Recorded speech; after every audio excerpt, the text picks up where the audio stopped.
Bien, queridos, vamos a darle paso al protocolo. Quiero desearles lo mejor de este día, donde quiera que te encuentres. Quiero que sepas que desde acá te mando un abrazo afectuoso. No te conozco, pero te amo en Cristo. En Él todos estamos conectados, pues Él es la fuente máxima, la fuente suprema. Ahora, después de esta pequeña presentación, esta pequeña introducción, vamos a dar paso a lo que vamos a ver hoy en día en esta pequeña cápsula, que es el nacimiento de la iglesia, donde dio origen. Vamos a remontarnos a nuestras raíces, y para eso tenemos que remontarnos hasta el Génesis. Esta profecía es el nacimiento de la iglesia. Sabemos que la iglesia es el cumplimiento de varias profecías mesiánicas, y hoy vamos a ver una de ellas, que es el nacimiento. Génesis 2, 21 al 23. Entonces Yahvé Dios hizo caer al hombre en un profundo sueño, el cual se durmió y le quitó una de las costillas. Con la costilla que tomó del hombre formó una mujer y lo llevó ante el hombre. Entonces el hombre exclamó: esta sí que es hueso de mis huesos y carne de mi carne. Esta será llamada mujer, porque del varón ha sido tomado. La mujer de Adán nació de su costado mientras éste dormía. Ahora abordemos al Nuevo Testamento. Dice el Nuevo Testamento, San Pablo, en una de las páginas de sus epístolas, 1 Corintios capítulo 15, versículo 45. El primer hombre Adán fue creado como ser viviente. El último Adán, en cambio, es un ser espiritual que nos da la vida. Ambas, ahora, si Adán, el primer hombre, la esposa, nació de su costado, no es lógico pensar que la esposa de Cristo, que es el último Adán, un Adán que nos da la vida eterna, naciera igual la esposa de su costado, Juan 19:34, sino que uno de los soldados le atravesó con la lanza y enseguida brotó sangre y agua. La única esposa de Cristo nació de su costado mientras Jesucristo moría en la cruz. Ambas novias nacieron a través de los corazones de los Adanes, la primera para darnos la vida y la segunda para conducirnos a la salvación. Aparte de esta similitud de que la iglesia nacieron de los corazones, en el costado de los corazones de los Adanes, vemos que existe una gran similitud entre Eva y la iglesia, pues Eva fue tomado del corazón, del costado de Adán, es parte del cuerpo de Adán y al mismo tiempo su esposa. Según la teoría de San Pablo, la iglesia es el cuerpo místico de Cristo y es su esposa. Pero no solamente tenemos ese privilegio de demostrarlo con la exégesis hermenéutica, sino que como católicos tenemos ese privilegio de demostrarlo con grandes escritos primitivos, escritos de padres de la iglesia, figuras eclesiásticas más relevantes de aquel tiempo.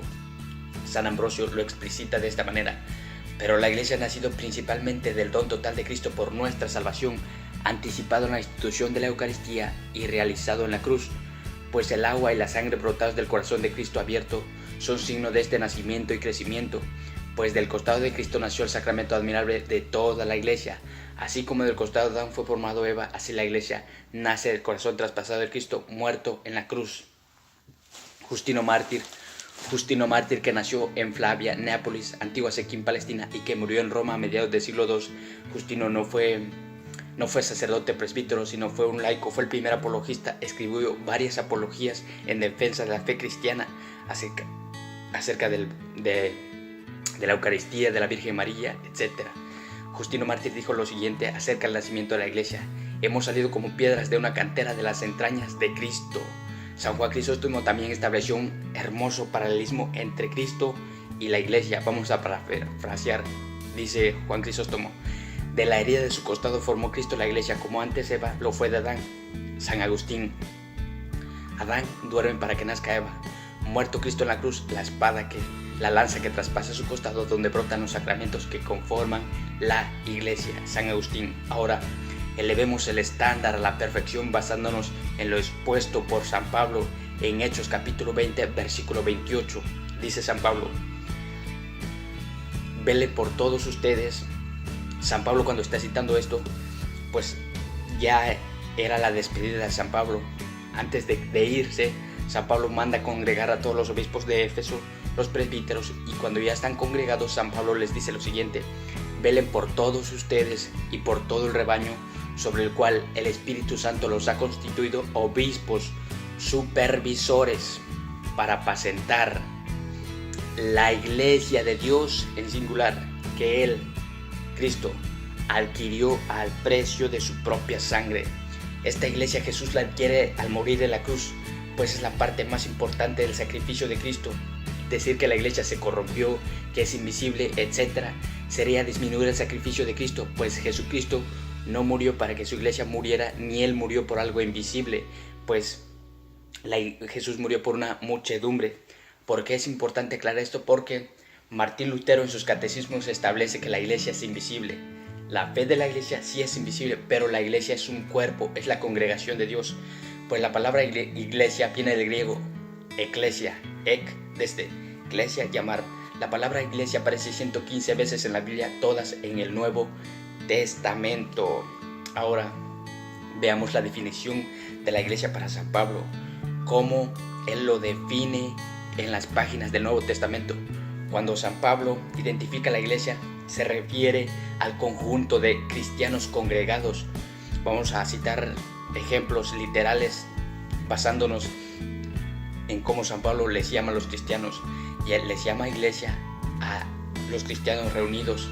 Podemos ver esto en Filemón 1:2, en Romanos 16:5, en 1 Corintios 16:19, en Colosenses 4:15, en Hechos 12:12, etc.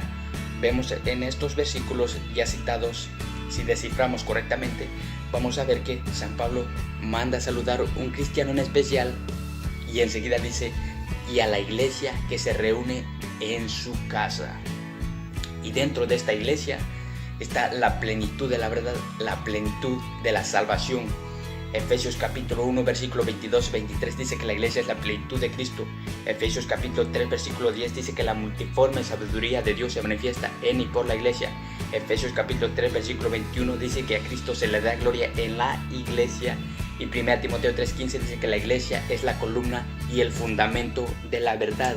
Hechos 2:47 dice que a través de la iglesia nos salva. Como hemos visto, hemos citado textos literales, paralelos, para que podemos descifrar correctamente las verdades de fe. Esto fue el nacimiento de la iglesia.